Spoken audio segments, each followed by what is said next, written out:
9월에 일어난 유희림 위원장 관련 민원 사주 사건, 청부 민원 사건은 그 사실관계가 너무 명확하고 구조도 너무 쉽습니다.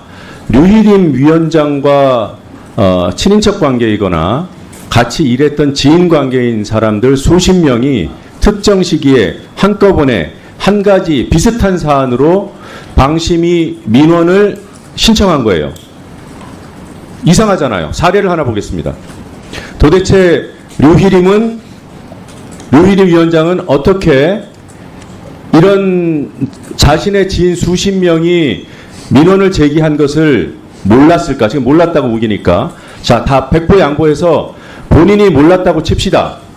그러면 내부에서 이런 친인척이 제기한 민원이 있으니 방심위원장은 이해 충돌을 회피해야 한다라는 그런 내부 의견이 있어서 팀장을 통해서 보고가 이루어지고, 그럼에도 불구하고 이해 충돌을 회피하지 않고 유희림 위원장이 방심위 심의에 참석을 했어요. 그러면 이 내부 직원들은 어떻게 해야 됩니까? 그래서 공익신고자를 보호하도록 하는 법제도를 대한민국은 가지고 있는 겁니다. 이런 걸 알리라고, 내부 기관에도 알리고 또 권익위 등에도 알리라고 되어 있습니다. 자, 지금 청부 민원의 여러 사례 중에 한 가지만 대표적인 거 보여드리겠습니다. 경주 엑스포 관계자 유희림 지인입니다. 이 사람이 민원을 신청하면서 이렇게 적었어요. 지난 2022년 대선을 앞두고 물음표, 오타가 찍힌 겁니다. 뉴스타파가 전 언론노조 위원장이었던 신학림 씨로부터 일방적인 어쩌고저쩌고 마치 사실인 양 보도한 데 대해 이 경주 엑스포 관계자랑 전혀 무관한 유희림 동생의 수련원 강사, 이 사람이 적어낸 민원 청구 내용 좀 보십시오. 얼마나 똑같은지. 이게 모르는 사람이 별도로 신청을 작성을 하는데 이렇게 동일할 수 있습니까? 둘은 로봇입니까? 지난 2022년 대선을 앞두고 물음표 오타까지 똑같아요. 노란색으로 지금 표기되고 있는 것이 똑같은 내용들입니다. 어떻게 이렇게 똑같이 쓰죠? 텔레파시가 통합니까? 이 경주 엑스포 관계자랑 수련원 강사가 쌍둥이에요? 이런 증거들이 있는데도 경찰은 이 의혹을 파고들지 않고 신고자를, 민원 제기자를 색출하겠다고 압수수색까지 해요? 윤창현 위원장께 여쭤보겠습니다.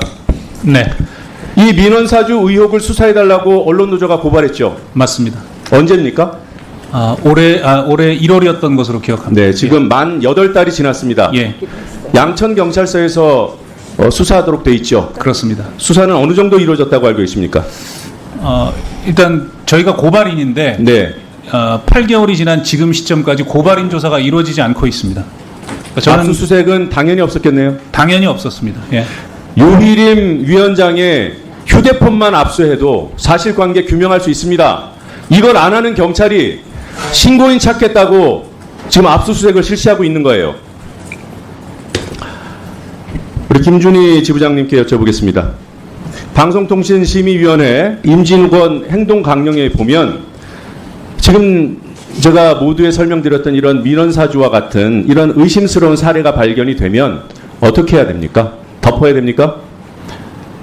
공익신고자 보호법에 공직자는 공익침해 행위를 발견했을 때 공익신고할 의무가 있습니다. 네, 방심위 임직원 행동강령에 임직원의 위반 사실을 알게 된 사람은 권익위 등에 구체적으로 신고하도록 규정되어 있는 것도 사실이죠? 네. 그리고 지금 우리 김준희 지부장 말씀대로 법이 이 신고자를 보호하도록 의무화하고 있습니다. 공익신고자 보호법에 보면 누구든지 공익신고자 등에게 공익신고 등을 이유로 불이익 조치를 하여서는 아니 된다라고 공익신고자 보호법 15조에 누구든지 그러지 말라고 규정되어 있어요. 하물며 그 기관의 장이 고발을 했습니다. 사실입니까? 네. 네, 유희림 위원장이 방심위의 이름으로 이 신고자 색출해달라고 고발을 했어요. 맞죠? 네, 맞습니다. 이렇게 어떻게 보면 뭐 백보양보해서 두 가지 사건이 지금 수사기관에 접수되어 있는 겁니다. 민원 사주의 의혹을 밝혀라. 또 정보를 유출한 책임자를 찾아라. 이 두 가지 사건이 있다고 치더라도 왜 경찰은 신고자 찾는 일만 하고 있냐는 거예요. 제 압수수색 진행된 상황 좀 여쭤보겠습니다. 김준희 지부장께요. 네. 9월 10일에 압수수색이 있었던 것으로 보도가 됐습니다. 네. 그 상황을 알고 계십니까? 9월 10일 아침 6시에서 7시 사이에 방심위 직원 3명의 주거지에 경찰들이 한 4명씩 찾아가서 압수수색 영장을 집행을 했고 핸드폰 네. 압수를 했고요. 뭐 집안에 뭐 다 열어보고 뭐 PC, 노트북 다 압수수색을 했고요. 예. 제가 좀 출근을 일찍 하는데 방심위 사무실에도 7시 조금 넘은 시각에 제가 세워본 것만 19명의 수사관들이 출동을 했습니다. 서초동에도 방심위 사무실이 있는데 거기도 7명이 갔다고 하고 그래서 다 합하면은 그날 38명의 경찰 인력이 투입된 것으로 확인을 했습니다. 지난 1월에도 압수수색이 있었다고 들었습니다. 네. 그때는 사무실 압수수색만 있었던 거죠? 네. 근데 이번에는 방심위 직원 3분의 자택 압수수색까지 진행됐다. 네. 네. 그러면 뭐 방심위 목동 사무실 그리고 서초동 그리고 방심위 직원 3분의 자택 총 5곳에 대해서 동시다발적으로 압수수색이 이루어졌어요? 동시다발적으로 그러니까 최소한 8장 이상의 압수수색 영장을 발부받은 것으로 확인을 했고요. 네. 자택에 찾아간 경찰들은 사전에 뭐 출근 동선이나 시간들도 확인을 한 모양이에요. 그래서 네. 집 앞에 현관문 앞에 대기하고 있다가 출근하려고 문 열고 나오는데 바로 이제 영장을 집행을 했다고 들었습니다. 혹시 그 유일임 위원장의 책임을 규명하기 위한 그런 목적은 없었습니까? 오로지 공익제보자 색출이 목적이라고 생각합니다. 영장 보셨나요? 봤습니다. 거기에 그 보호법 위반 혐의만 적시되어 있던가요? 네, 그렇습니다. 네, 알겠습니다. 지금 이런 누가 봐도 불공정한 수사, 공익신고자를 때려잡겠다고 경찰이 그냥 노골적으로 이렇게 움직이고 있는데 저는 심각하게 의심하는 부분이 또 하나가 있습니다. 이게 이제 권력 차원에서 뭔가가 작동해서 움직이고 있을 것이라는 그런 의심과 함께 유일임 위원장이 고발한 사건이기 때문에 유일임 위원장이 가지고 있는 검경 인맥을 통해서 뭔가 힘이 작동되고 있는 것은 아닌가 이런 의심도 하게 됩니다. PPT 보시겠습니다. 아시는 대로 유일임 위원장은 지금 이 정권 하에서 막강한 위세를 휘날리고 있는 법조 언론인 클럽 회장을 지낸 사람이에요. 그 유일임 위원장이 YTN의 고위 간부로 있던 시절에 형사사건 한 가지에 연루가 됩니다. 조금 전에 보신 이 화면은 그 사건이 공판이 진행 중인 그 시기에 2011년입니다.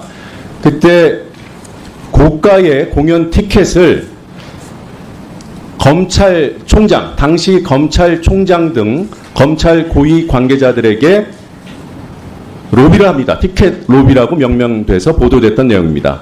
지금 보고 계신 이 사진이 김준규 검찰총장님께 이렇게 쓰인 그대로입니다.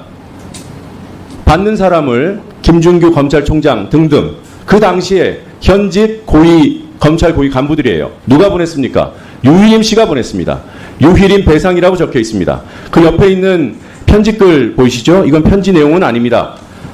이 전달자에게 잘 좀 부탁해라고 적었습니다. 유희림 씨 친필입니다.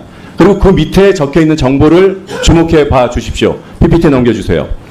유희림 실장 관련 노종면 명예훼손 사건 2심 사건 번호 담당 검사 공판일까지 적어서 검찰총장 등에게 티켓 로비를 했던 사람입니다. 물불 안 가리는 사람입니다. 그래서 지금 진행되고 있는 서울경찰청의 수사가 어떤 힘이 작동돼서 이루어지고 있는 것인지 심각히 우려되고 의심스럽습니다. 해서 반드시 국회 차원의 청문회가 열려서 경찰 관계자들도 모두 증인으로 채택해야 된다고 생각합니다. 이상입니다. 네, 수고하셨습니다. 저희가 잠시 주목해 주시기 바랍니다. 구독자분들에게 특별한 선물을 준비했는데요. 제가 항상 여러분들 때 강조드리는 말씀이 있습니다. 이슈와 뉴스만 꾸준히 챙겨보셔도 충분히 돈을 벌 수 있다고 말씀드리는데요. 여기 보이시는 채널의 영상을 보시면 어떤 생각이 드시나요? 그냥 눈에 보이시는 뉴스와 영상만 보시고 아무 생각이 없으신가요? 그렇다면 저는 잘못된 것이라고 말씀드리고 싶습니다. 그 이유가 무엇이냐면 제가 8월 초에 뭐라고 말씀드렸나요? 지금은 바이오에 관심을 가져야 한다라고 뉴스만 보고 넘기지 마시고 투자를 직접적으로 생각해봐야 한다고 말씀드렸는데요. 이런 썸네일들과 영상을 통해서 충분히 구독자님들께도 전달이 되셨을 겁니다. 이런 바이오 이슈가 되었을 때 부자들은 어떻게 생각할까요? 바이오 관련주는 무엇이 있는지, 어떤 종목이 가장 좋을지, 어디에 투자해야 돈이 몰릴 수 있는지 자연스럽게 생각한다고 말씀드렸습니다. 지난번에 구독자분들과 함께하는 주식으로 수익 내기를 진행했었는데요. 100% 무료로 진행을 했고 이 사진을 보시면 아시겠지만 구독이라는 문자 메시지를 남겨주신 모든 시청자분들께 이렇게 바이오 관련주 중에 가장 급등할 확률이 높은 딱 한 종목을 드렸습니다.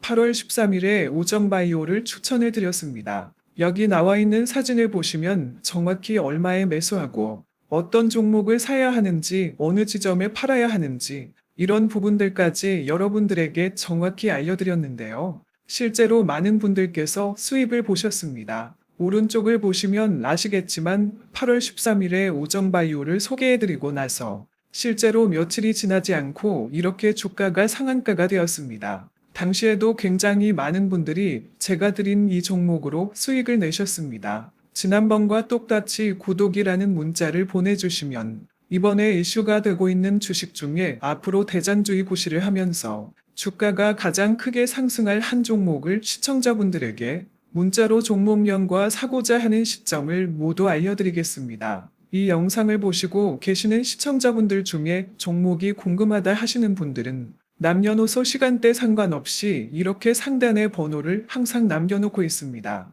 전화번호 010-8025-2352 똑같이 무료 급등 주식 문자를 보내드리겠습니다. 돈을 받는 것도 아니고 투자를 대신해 드리는 것도 아니고 부담 없이 구독 문자 보내주시면 되십니다. 수익이 나신다면 구독과 좋아요 한 번씩 부탁드립니다.